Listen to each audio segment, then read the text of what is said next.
Nessa noite eu tenho um tema para falar sobre ele. Eu quero falar sobre a obra de Deus e a restauração. E eu quero ler com vocês uma passagem que se encontra no livro do profeta Isaías, no capítulo 61 e no verso 11. Bem? Então você que pode, abra sua Bíblia no livro de Isaías, capítulo 61, verso 11.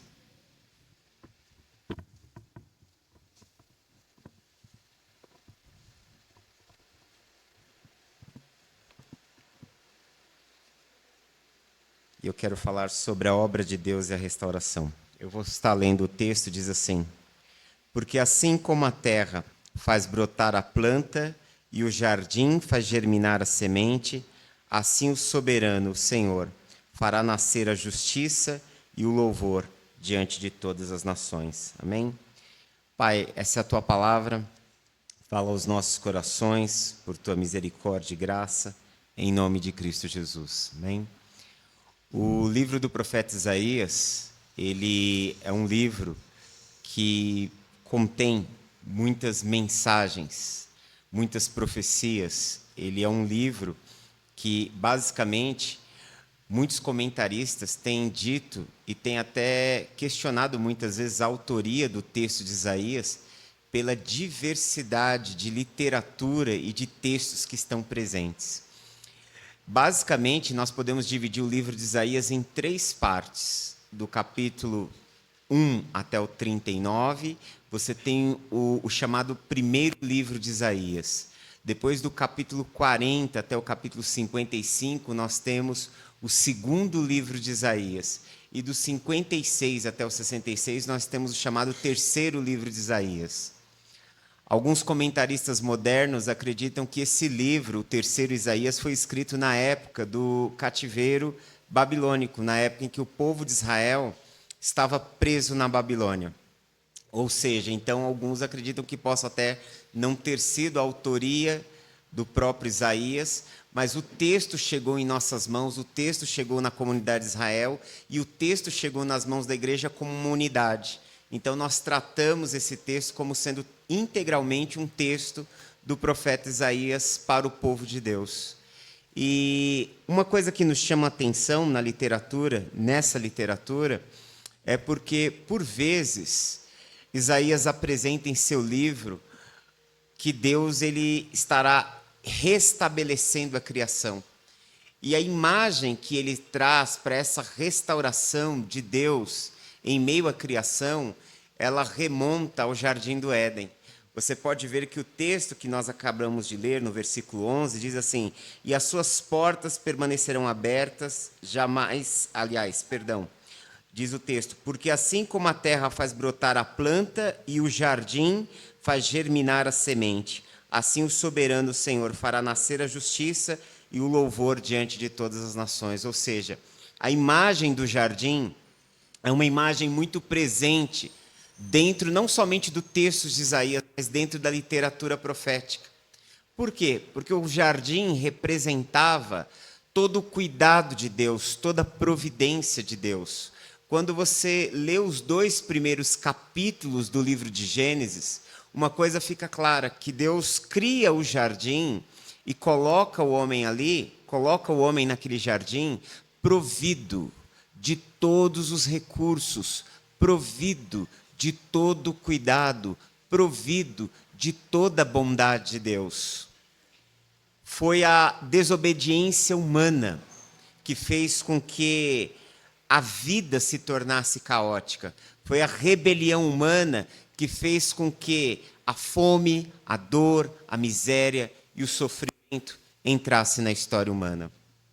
Nesses últimos dias, eu tenho me encontrado e aconselhado muitas pessoas que me questionam muito sobre o porquê do mal, sobre o problema do mal, sobre por que Deus sendo bom, Deus sendo justo, Deus sendo um ser de amor, permite tanto sofrimento e tanta maldade no mundo. Por que Deus fica impune diante de todas as maldades? Eu sempre falo que o mal ele não nasce em Deus, Deus não é a causa do mal, Deus não é o criador do mal, mas o mal surge como um ato da rebelião da criatura em relação ao Criador. O mal surge no mundo porque os seres humanos abandonaram a Deus para trilharem o seu próprio caminho, para construir o seu estilo de vida, para buscarem a sua independência, para serem donos, entre aspas, do seu próprio nariz. E essa busca fez com que nós nos perdêssemos de Deus, nos perdêssemos daquele que é a fonte de toda vida, que é o provedor de toda vida. Mas o projeto inicial, o projeto original de Deus é que nós vivêssemos diante dele, sendo cuidado por ele, experimentando toda a bondade dele sobre as nossas vidas. E agora, se nós formos pensar sobre Deus tendo que acabar com o mal, nós precisamos entender que por trás do mal existem os malvados. Para Deus extinguir o mal, teria que matar e acabar com os malvados. E o que Deus preferiu na história? Ao invés de acabar com os malvados, ele escolheu redimi-los, ele escolheu resgatá-los, ele escolheu restaurá-los através da morte e da ressurreição do seu Filho. Deus resolveu sofrer todo o prejuízo da maldade humana para que por meio da cruz, para que por meio da morte e da ressurreição de Cristo, nós pudéssemos ser restaurados. Jesus leva sobre ele as nossas dores. Jesus recebe sobre ele o nosso castigo. Jesus recebe sobre ele as maldades humanas e libera o perdão. Libera o amor de Deus. Libera esse acesso a Deus para vivermos uma vida restaurada. Então esse texto, ele nos mostra que o projeto final de Deus, é a restauração de toda a terra. O projeto final de Deus é redimir todo esse planeta, é restaurar esse planeta, é torná-lo novo novamente. O que é a nova Jerusalém, senão a cidade que desce do céu, a nova realidade, o novo mundo? Então, o projeto final de Deus é a restauração de toda a humanidade. Mas para que Deus possa começar a restaurar toda a humanidade, restaurar o mundo, restaurar um novo mundo, mundo feito de pessoas que creem no seu nome, mundo feito de pessoas que aceitaram seu padrão de justiça, mundo feito daqueles que aceitaram andar de acordo com esta palavra. O novo mundo de Deus é um mundo refeito e reconstruído com base em justiça, com base em misericórdia, com base em amor, com base em um mundo de pessoas que vivem na prática do bem e da justiça. Só que essa obra de Deus, ela começa primeiramente em nós. Antes dela se estender e antes dela chegar no estágio final da história, a obra de Deus, ela começa dentro de nós, nas nossas próprias vidas. E o texto, o capítulo 61, embora ele seja uma profecia, ele é uma literatura poética. Ele é uma literatura poética que está dividido em 3 partes. É um poema dividido em 3 seções. A primeira seção, que vai do verso 1 até mais ou menos o verso 4, é a seção onde até o verso 3, perdão, é a seção onde o Messias, onde o ungido é apresentado como aquele que vem produzir essa restauração na nossa vida. A segunda parte desse poema, ele fala sobre o momento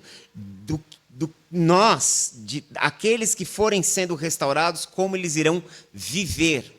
E a última parte do poema fala desse processo final de restauração sobre toda a criação.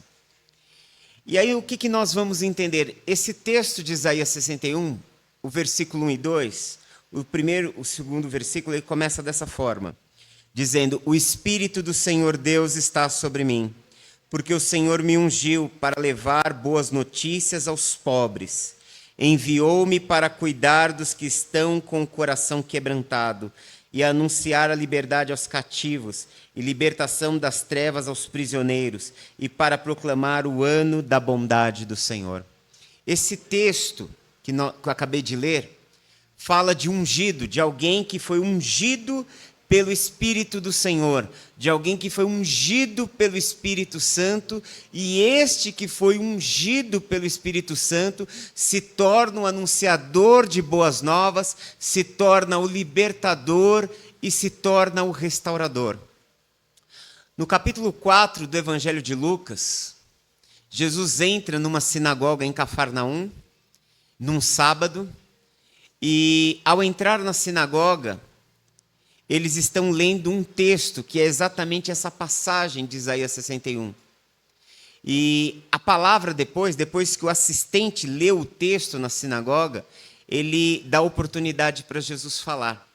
E Jesus ele fala acerca dessa passagem o seguinte: hoje se cumpriu as escrituras que vocês acabaram de ler. Jesus anuncia ser esse Messias, ser esse ungido que vem trazer essa restauração, que vem produzir esta restauração sobre as nossas vidas. E do que trata essa restauração? Do que fala essa restauração? Onde ela opera em nossas vidas? Primeiramente, a mensagem que esse ungido veio trazer, a primeira mensagem veio trazer boas notícias aos oprimidos e necessitados. O verso 1 ele diz assim: o Espírito do Senhor está sobre mim, porque o Senhor me ungiu para levar boas notícias aos pobres. A NVI usa a palavra pobres, uma outra versão usa a palavra mansos, mas a palavra mais próxima do literal é os oprimidos. Esse texto é escrito para o Israel que está no cativeiro, o Israel que está voltando da Babilônia muito aos poucos, que está regressando muito aos poucos do cativeiro. E a mensagem de Deus para esse povo que estava no cativeiro é que eles seriam restaurados à sua pátria, eles seriam restituídos novamente. Ou seja, que Deus iria lhes entregar de volta aquilo que lhes era altamente necessário, que era o chão, que era a sua terra natal. Então, a primeira mensagem é que Deus, por meio de Cristo, ele veio trazer boas notícias para todos aqueles que se encontram aprisionados, para todos aqueles que se encontram oprimidos. Uma outra tradução para essa palavra seriam necessitados. Todos nós temos necessidades, não é mesmo? E existem necessidades na nossa vida que nós não conseguimos supri-las. Existem necessidades nas nossas vidas que o dinheiro não pode supri-las. Existem necessidades na nossa vida que outras pessoas não podem supri-las. O nosso grande problema é que, infelizmente, nós acreditamos que nós vamos encontrar a felicidade ou nós vamos encontrar o suprimento das nossas necessidades em coisas, em pessoas, em aquisições. Mas, na verdade, em todo momento, nós vamos ver que as nossas mais íntimas, mais intensas necessidades, nada nesse mundo pode supri-las. Há um vazio dentro da alma humana que só pode ser preenchida pela presença do próprio Deus. Há um vazio na existência humana que nada, absolutamente nada, pode suprir a não ser a presença de Deus. E Jesus veio dizer que Ele é essa resposta a essa necessidade mais profunda da nossa existência. Jesus, por várias vezes, ele se apresenta, como lá em João capítulo 4, quando ele está diante da mulher samaritana, ele fala: se você conhecesse o dom de Deus e soubesse quem está te pedindo água, ele lhe daria água viva. Jesus, por vezes, se diz: eu sou o pão da vida. Ele traz para ele a responsabilidade de ser aquele que é capaz de suprir todas as nossas mais profundas necessidades. Enquanto nós estivermos buscando respostas em homens, enquanto nós estivermos buscando respostas naquilo que os nossos olhos podem ver, naquilo que as nossas mãos podem tocar, nós vamos continuar ainda tendo uma vida repleta de frustrações, de amarguras, de dores. Quando nós compreendermos que toda a nossa necessidade ela é suprida em Deus, que Ele é a fonte de toda a vida, que Ele é aquele que pode suprir todas as nossas carências, todas as nossas dores, nós vamos passar a viver esse processo de restauração e de mudança na nossa existência. Durante esses dias eu tenho aconselhado muitas pessoas, e muitas delas estão muito tristes por viverem sozinhas, por estarem vivendo o processo de solidão, e eu sempre falo para elas assim, olha, aprenda a ser feliz sozinho. Há beleza em estar com alguém, há beleza em estar junto? Há, mas há beleza em estar sozinho? Também há. A grande questão da vida é que nós precisamos encontrar esta alegria, que é uma alegria que permeia em nossa vida em toda e qualquer situação.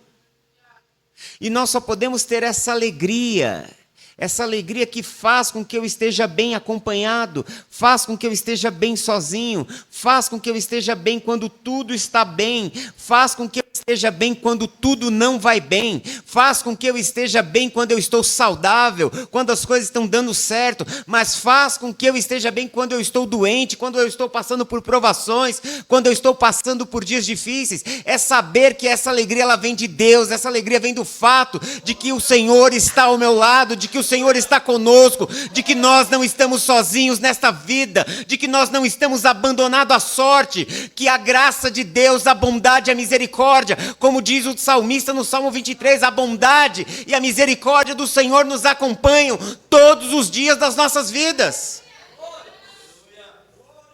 Você pode se achegar a Deus em qualquer momento, em qualquer situação, e você será socorrido pelo Senhor. Você talvez possa olhar para a sua vida e se sentir indigno, se sentir não merecedor, mas saiba que a graça de Deus, ela te alcança no mais profundo abismo da sua existência, ainda que a pessoa esteja mergulhada na lama, no caos, na desordem, e um monte de problemas, a graça, a misericórdia, o amor de Deus é suficientemente poderoso para nos alcançar, para nos tirar de lá. O salmista disse, ele me tirou do monturo, do lugar de lixo, e me fez assentar junto com os príncipes da terra. Isso é a graça de Deus. De fato, nós somos indignos, mas a graça, a bondade de Deus nos dignifica. Ele veio trazer esta mensagem de esperança, de que nós podemos ter todas as nossas necessidades supridas nele. E se você se voltar para Ele, tiver esse olhar, você vai poder dizer como salmista, o Senhor é meu pastor, e eu não sinto necessidade de nada. E sabe por que você não vai sentir necessidade de nada? Porque Ele é o teu pastor, porque Ele cuida da sua vida, porque Ele te supre, e porque Ele te conduz ao lugar de descanso. O segundo aspecto da restauração é que Jesus ele veio anunciar o cuidado daqueles que estão com o coração quebrado. Ainda o verso 1 diz, enviou-me para cuidar dos que estão com o coração quebrantado, na parte C do verso 1. E essa palavra aqui, ela quer dizer o quê? O que é pessoas que estão com o coração quebrantado? São pessoas que estão mergulhadas na tristeza. Eu acho interessante que em hebraico, literalmente, se a gente fosse traduzir essa palavra em hebraico, quer dizer unir o coração destruído. Literalmente em hebraico a frase é essa, que o Messias ungido veio unir no sentido de ligar. É como se ele estivesse falando de um coração despedaçado, quebrado. Sabe quando você derruba alguma coisa? Eu sou meio desastrado. Antigamente eu ficava brincando com os meus filhos de lutinha, aí batia, derrubava porcelana, derrubava as coisas, aí ia tentar colar, imagina como ficava. Eu tinha um gato muito bonito, assim, um dia eu bati, derrubei, quebrou aqui metade da orelha, tentei colar, ficou assim. Mas imagine algo totalmente quebrado e sendo colado por Deus, colado por aquele que faz as coisas perfeitamente. Jesus, ele veio produzir isso. Ele veio tratar com as nossas tristezas. E quem é que não se angustia na vida, né? Estamos chegando no fim do ano e às vezes as pessoas chegam ao fim do ano e elas carregaram diante de si um ano muito pesado, um ano muito angustiante. Outras estão preocupadas com o futuro. E, basicamente, não tem como nós não nos angustiarmos. Se a gente olha para o passado e você tem as suas marcas, as suas dores do passado, as suas dores do passado te angustiam. Se você está vivendo dificuldades no presente, você olha para o presente e o seu presente te angustia. Se você olha para o futuro, você começa a, às vezes, o nosso olhar para o futuro, ele é um olhar muito negativo. Nós temos muito a tendência de olhar para o futuro partindo do momento que a gente está vivendo. E se o momento que a gente estiver vivendo não é tão bom, a gente vai achar que lá na frente a coisa vai ficar pior. Então, olha só, essa expectativa, esse olhar para o futuro, esse olhar incerto acerca do futuro, nos angustia também. Ou seja, se nós não entendermos que o Senhor está presente ao nosso lado e que eu não vou passar sozinho por nenhuma situação, e eu não sei quais são as situações que possam vir sobre as nossas vidas, você não sabe quais são as situações que poderão sobrevir sobre a sua vida, mas se você souber que você não está sozinho, que aquele que ama você, aquele que é o Todo-Poderoso, mas só que mais do que o seu poder, mais do que o poder de Deus, eu queria que você começasse a olhar mais para o amor de Deus. Porque a gente tem o hábito de questionar muito o poder de Deus, mas você pode ver que dentre os atributos de Deus, o seu amor, ele está sempre presente em tudo aquilo que ele faz. Não que seu poder não esteja, mas muitas vezes você vê que Deus age. O que move a mão poderosa de Deus é o seu amor. Ah, Deus poderia ter feito e ter vindo nisso e ter me tirado dessa situação e ter feito as coisas diferentes e não fez. Tudo bem, Deus não fez. E por N razões Deus não faz. Por N. Mas uma coisa é certa, em nenhum momento Deus te abandonou. Em nenhum momento esse ano você esteve sozinho. Em nenhum momento, talvez, para pensar, já que nós estamos no último mês, na última ceia desse ano. Para pensar no seu ano como foi. Pensa num dia difícil da sua vida. Pensa num dia doloroso. De todos esses dias eu tive um específico. Quando eu fui no médico e recebi uma notícia médica. Aquele foi um dia específico. De todos os dias desse ano, não sei que o ano não terminou, mas esse foi um dia para mim trágico, difícil. Mas eu lembrei exatamente de Davi no Salmo 23, quando ele dizia assim: ainda que eu andasse pela sombra do vale da morte, não temerei mal algum, porque tu estás comigo. Tu estás comigo. E é isso que faz a diferença, é saber que Ele está conosco. Ele está conosco. E sendo aquele que está conosco, Ele é aquele que trabalha em nossas vidas e trata do nosso coração. E eu quero que nessa noite você apresente as suas dores. As dores que você já passou nesses últimos meses, as dores talvez deste ano, ou talvez o acúmulo de dores de uma vida. Jesus, ele nos convida dizendo: vinde a mim, todos vocês que estão sobrecarregados e aflitos, e eu vos aliviarei.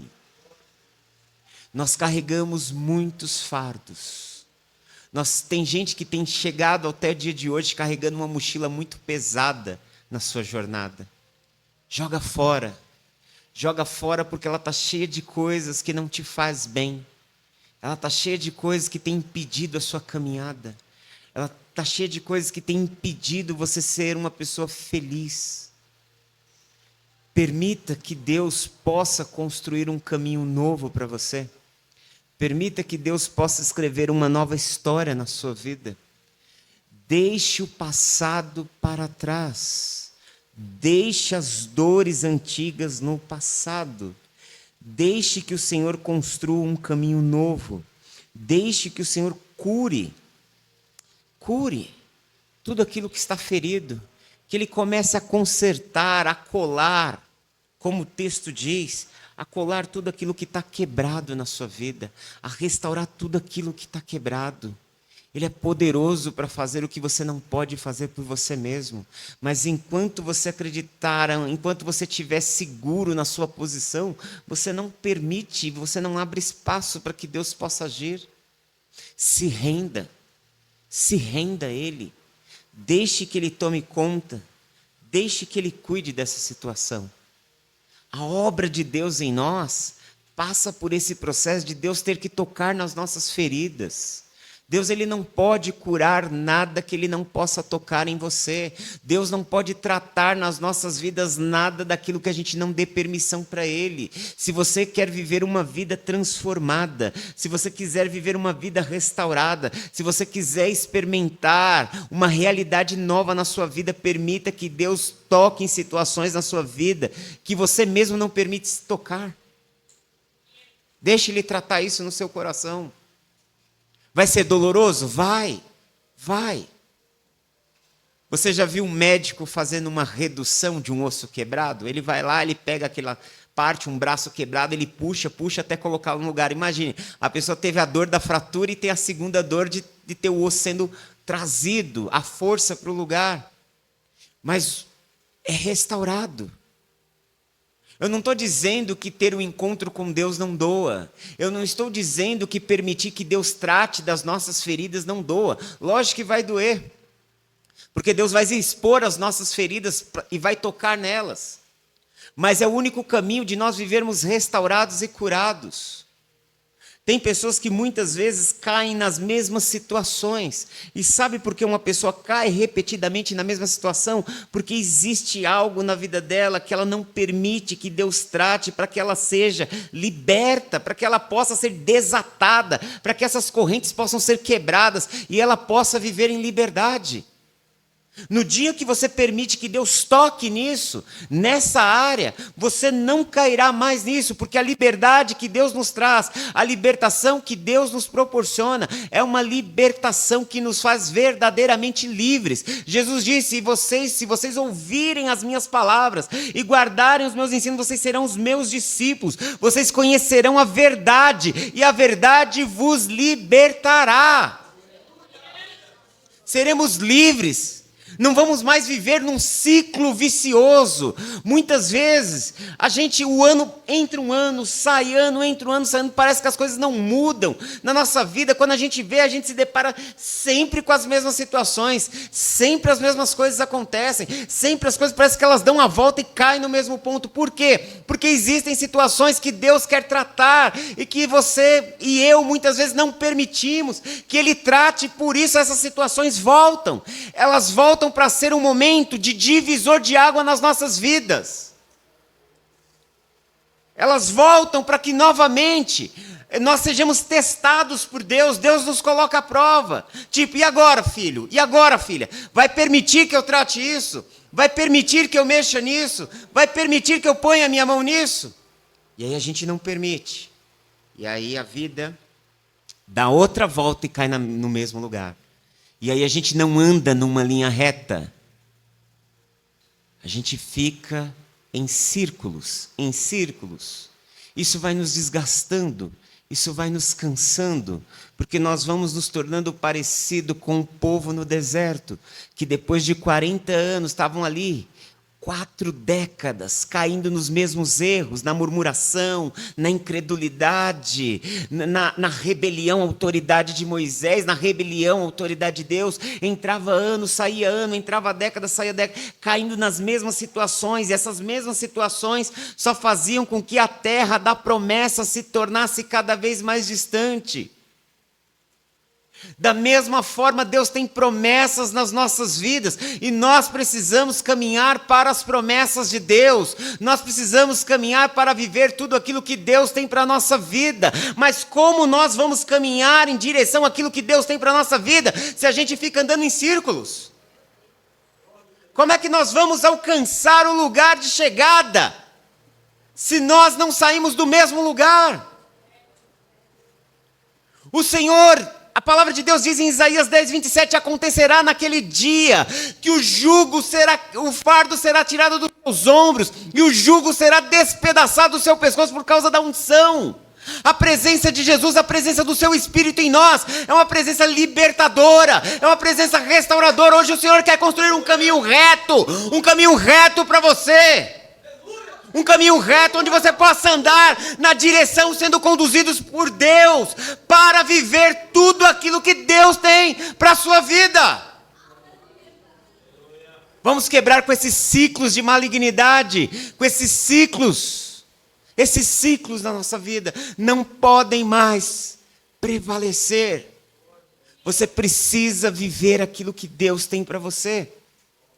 A palavra de Deus diz, porque os pensamentos que eu tenho a vosso respeito são pensamentos de paz e não de mal a vosso respeito. Então vocês se voltarão a mim e buscarão a mim, e eu serei achado de vós quando vocês me buscarem de todo o vosso coração, diz a palavra do Senhor. E aí ele diz ainda no verso 11, eu virei até vocês e mudarei a vossa sorte. Há muitos anos atrás, eu tive a oportunidade de ler uma literatura de um escritor, de um pastor chinês, chamado Watchman Nee. E eu não lembro o nome do livro, eu acho que o nome do livro é Conhecimento Espiritual. E ele tinha um capítulo assim, tratando com Deus e sendo tratado por Deus. E ele falava sobre oração.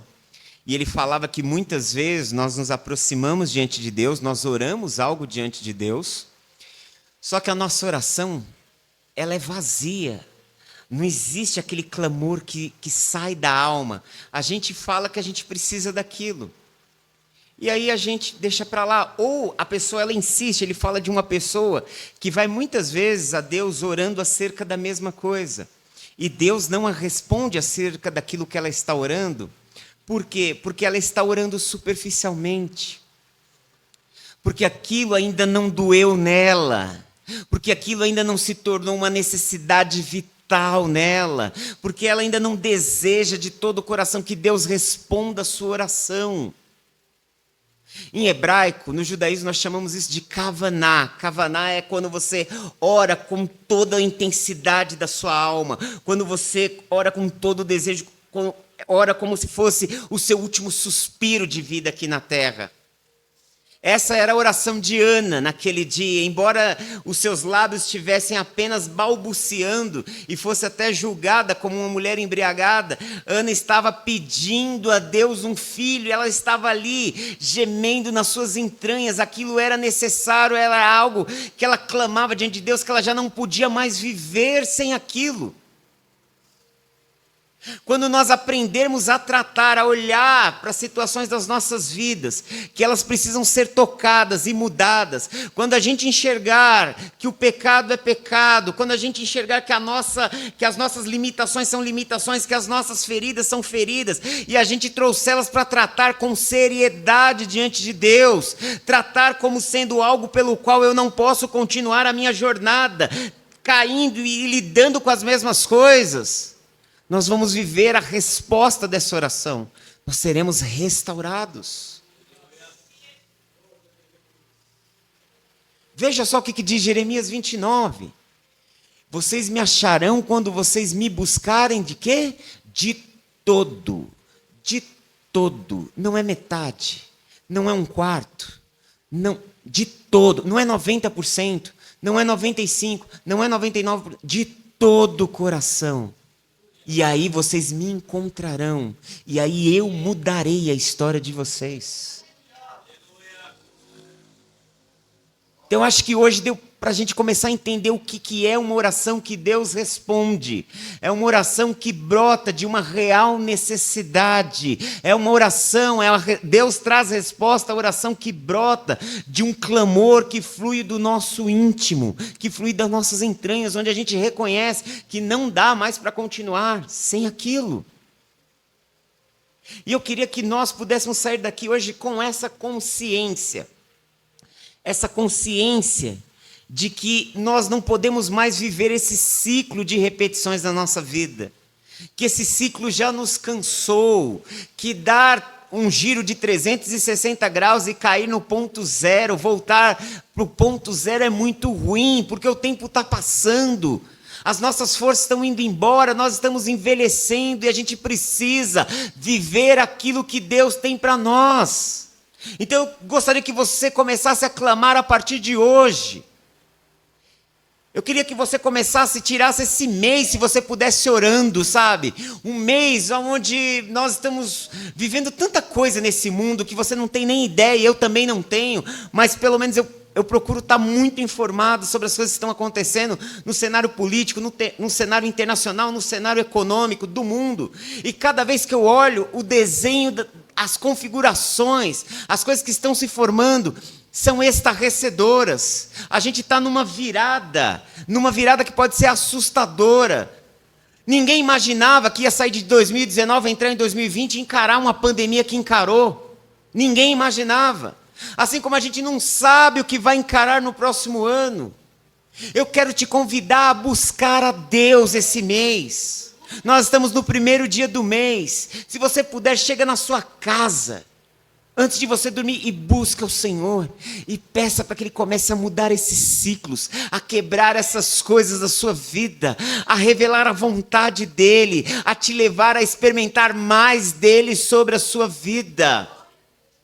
Porque assim como Deus ungiu a Jesus com o seu Espírito Santo, o Senhor também ungiu a sua igreja. O Senhor derramou um batismo do seu Espírito sobre a sua igreja. Nós somos a comunidade do Espírito. Nós não somos mais aqueles que andamos segundo a carne, mas nós somos aqueles que vivemos uma vida no Espírito. Nós somos aqueles que somos dirigidos, orientados e conduzidos pelo Senhor. Então permita que se torne uma realidade nas nossas vidas.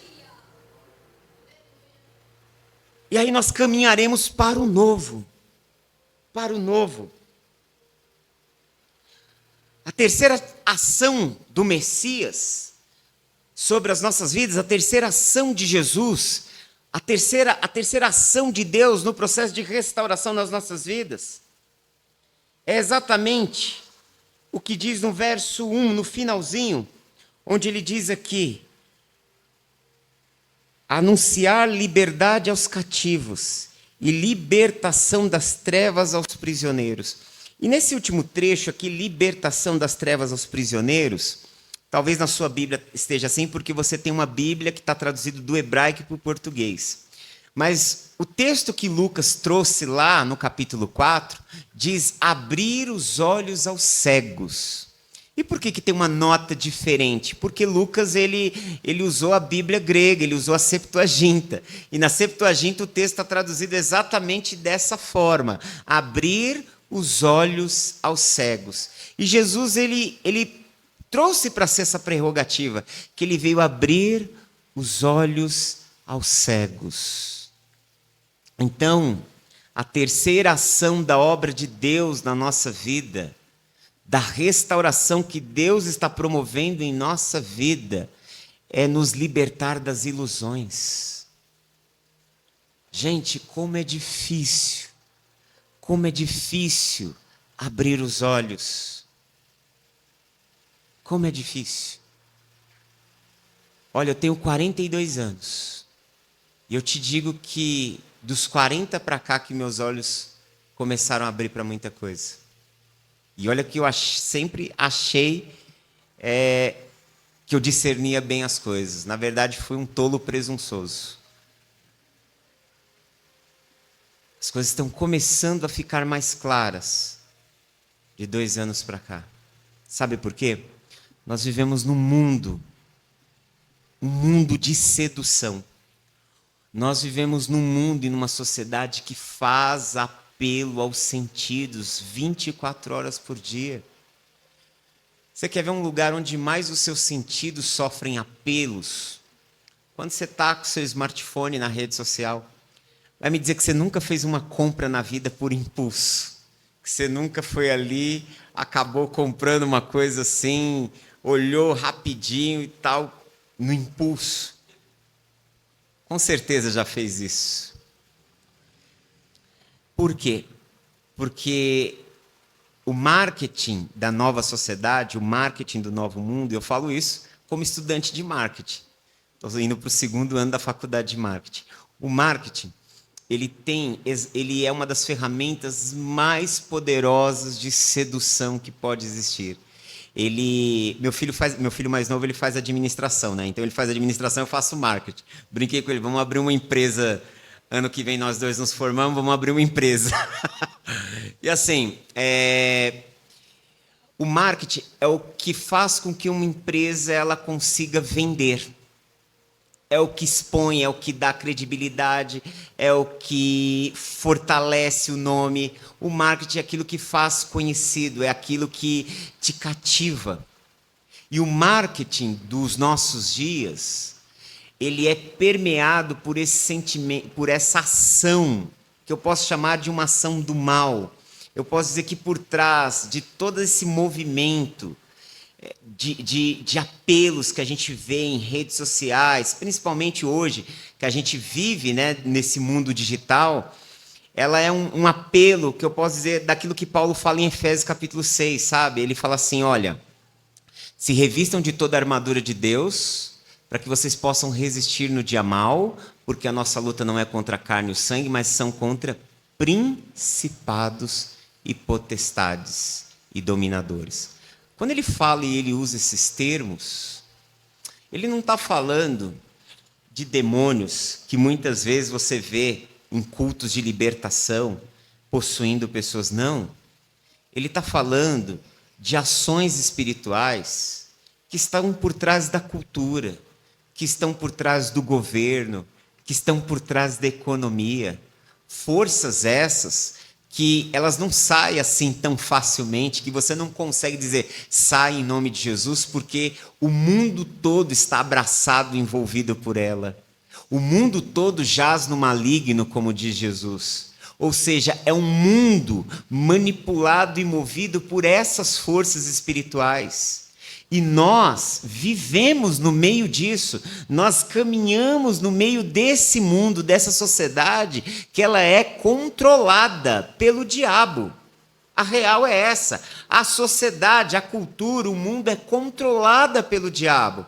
Ah, significa que Deus perdeu o controle da soberania e da história? De forma alguma. Muito pelo contrário, tudo o que está acontecendo para cumprir o propósito eterno de Deus. Mas quem é que deu esse espaço no mundo? Fomos nós. Eu disse que o mal entrou por causa da rebelião do ser humano no início da mensagem, não foi? Então nós abrimos o espaço para o mal e para a maldade no mundo. E por trás dessa maldade existem forças incontroláveis. E você todo tempo está sendo movido por elas. Em todo tempo você está, de certa forma, se você não buscar o discernimento que vem de Deus, essas forças elas vão te marionetar, elas vão te controlar, porque elas vão vivendo fazendo apelos aos seus sentimentos. Você começa a ter atitudes e fazer escolhas e construir uma mentalidade moldada pela cultura. E quem é que está por trás da cultura? O diabo. O diabo.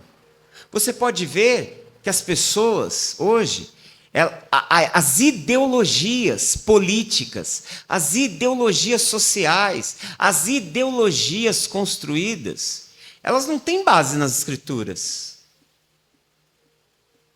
Olha para... É só você olhar. Eu não preciso... É só você olhar para a sociedade. É só olhar aí lá fora. É só você olhar um pouquinho para a vida. Como as pessoas pensam. Hoje a família perdeu sentido. Hoje, cada um diz que é dono do seu corpo e faz o que quer.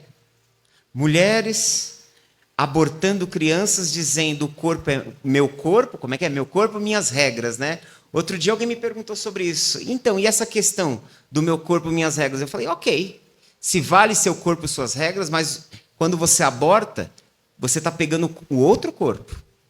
É um corpo que está dentro de você, não é o seu corpo. Quando você tira a vida de uma criança, é um outro corpo. Então não vale. Você tem suas regras sobre o seu corpo, não sobre o corpo de outro. Mas a gente tem transformado essas coisas em trincheiras, em guerras. Das últimas eleições para cá, o que nós temos são brasileiros divididos, igrejas divididas. E divididas, antes a gente tinha os nossos problemas teológicos, nós já tínhamos divisões teológicas, nós já tínhamos divisões ministeriais. Agora entrou também todo um viés político, todo um viés social, todo um viés ideológico para haver mais fragmentação. E quem é que está por trás disso? Quem é que ganha quando o povo de Deus se fragmenta, se quebra? Quem é que ganha quando brasileiros, ao invés de orar pelo seu país, amaldiçoam o seu país? Quem é que ganha quando líderes e igrejas entram numa guerra? É o mal. Agora você percebe que eles estão sendo marionetados. O que é uma marionete? Aquele brinquedinho, sabe, que a pessoa move ali assim, não sei se vocês já viram, né? Não é da época de vocês, a maior parte aqui acho que nunca viu uma marionete, mas são controlados. Quem é que está por trás de todas essas ações? Agora, por que o diabo age em todos esses lugares? E age facilmente? Porque os seres humanos sempre abrem a porta de entrada para o mal. Eu posso sair do geral e ir para o específico. Porque nas nossas vidas, muitas vezes o mal ele entra, e ele entra de sola, e sai quebrando tudo na nossa vida. Porque abrimos o espaço. É sempre assim. Agora, olha só o amor de Deus. Sabendo que nós somos os responsáveis por boa parte, eu não vou dizer por todo o mal, porque nós vivemos num cenário onde muitas vezes somos vítimas. Mas boa parte do mal na nossa vida é responsabilidade nossa. E a graça de Deus, ela vem até nós e propõe uma restauração. Nós, muitas vezes, fazemos o caminho do filho pródigo. Nós saímos da casa do pai com os nossos próprios pés, fazemos as nossas próprias escolhas, fazemos o nosso próprio caminho. E quando a vida ela se torna horrível, se torna caótica, o pai ele está disposto a nos receber e a nos restaurar. E a passar uma borracha em tudo isso que a gente viveu. E Deus ele está disposto a tratar com coisas que nós fizemos e não conseguimos arcar com as consequências. E agora ele está disposto a tratar com aquilo que eu fiz e que eu mesmo não posso consertar. Isso é graça. Isso é bondade de Deus. Isso é misericórdia de Deus. A obra de restauração trata disso. De Deus pegar a nossa vida e ir colocando cada coisinha que está fora do lugar no seu devido lugar. Isso não acontece do dia para a noite, mas você precisa dar o primeiro passo para permitir que isso comece a acontecer. Isso pode levar muito tempo, mas deixar que Deus construa em nós, realize em nós o que Ele quer realizar, é infinitamente maior do que qualquer coisa que a gente poderia realizar. E esse é um outro grande desafio. A gente confia demais em nós mesmos. A gente confia demais que a gente pode resolver os nossos problemas. Esse é um outro efeito da ilusão nas nossas vidas. A ilusão, ela nos dá aquele falso senso de liberdade. A ilusão, ela gera em nós aquele falso senso de poder. A ilusão, ela gera em nós aquele olhar presunçoso, aquele olhar onde a gente acha que muitas vezes a gente resolve essas situações. Não. O que nós precisamos E quando nós adquirimos maturidade espiritual, e o que faz a diferença de uma pessoa madura para uma pessoa não madura é que uma pessoa madura, ela sabe, ela reconhece as suas limitações, ela conhece que ela não pode fazer nada por ela mesma, mas ela entende, ela discerne o potencial da graça de Deus sobre ela.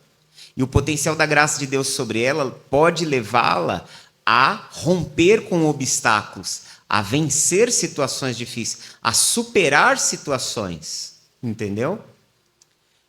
Ou seja, nós, em última análise, nós enxergamos que tudo que a gente tem na nossa vida veio de Deus. E se a gente não conseguir ter esse olhar na nossa vida, de que tudo que a gente tem vem de Deus, tem alguma coisa muito complicada aí.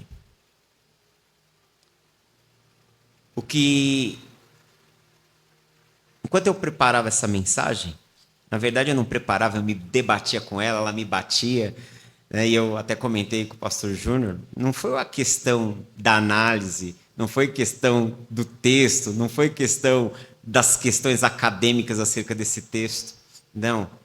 Foi entender do que Deus estava falando comigo nisso aqui, nessa passagem.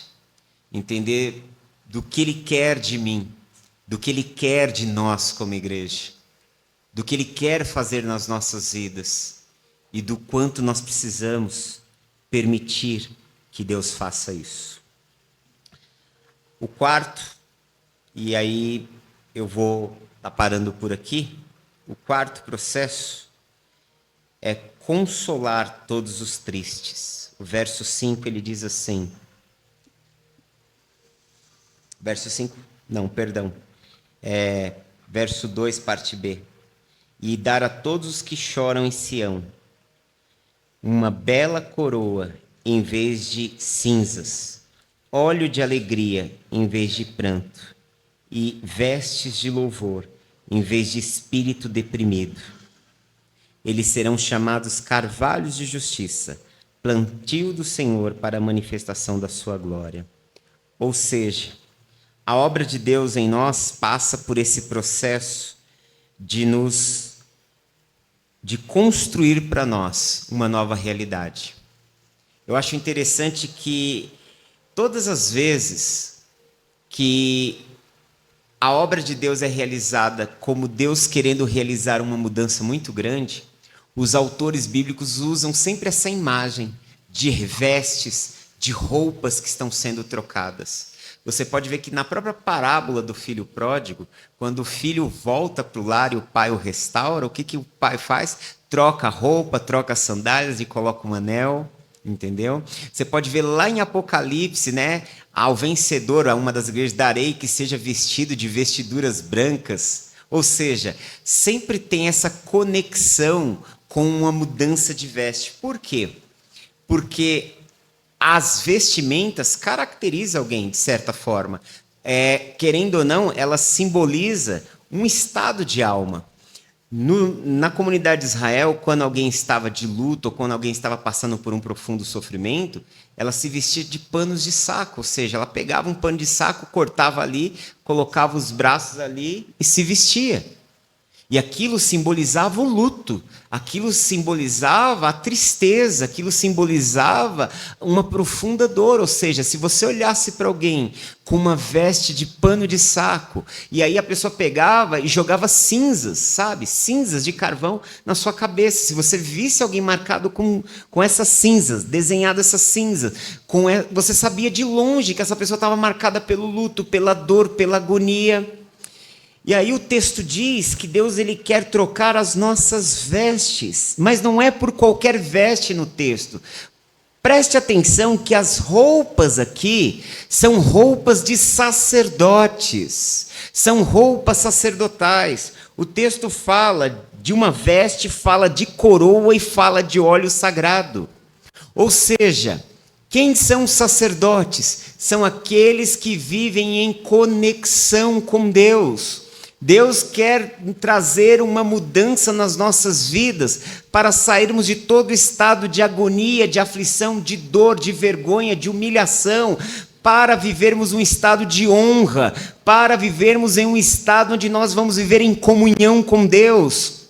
para vivermos em um estado de restauração, onde nós seremos novamente supridos e sustentados por Deus. Por quê? Porque quando Deus separa a tribo de Levi para ser a tribo sacerdotal, Deus ordena por meio de Moisés as outras tribos, dizendo o quê? Levi não tem terra.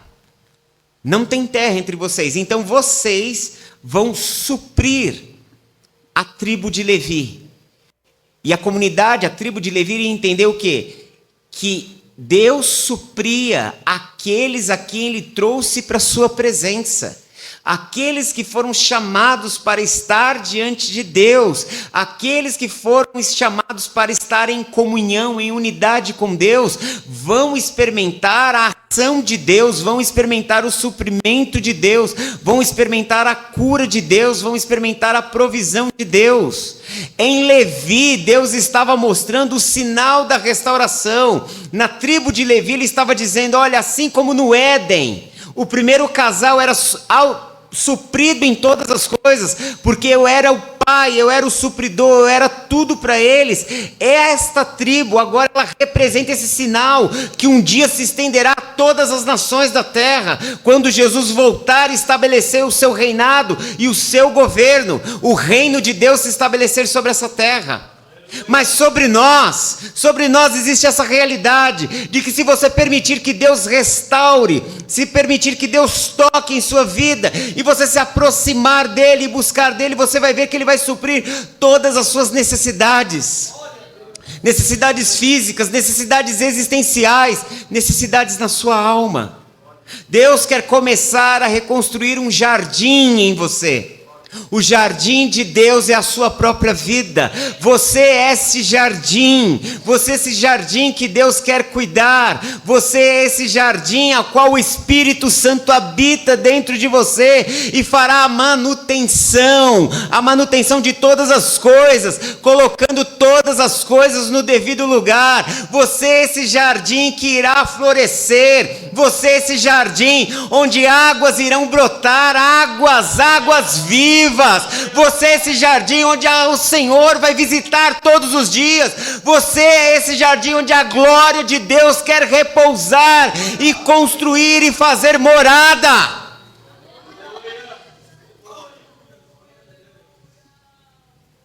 Que nessa noite nós venhamos permitir que Deus comece, e tudo que Ele precisa é um sim. Tudo o que Ele necessita é o desejo ardente do seu coração de viver uma mudança na sua vida, de não deixar mais que as coisas sejam como tem sido até aqui. Deixe que Deus transforme essa realidade de ciclos numa estrada reta, onde você poderá caminhar para viver toda a promessa de Deus sobre a sua vida. Vamos orar.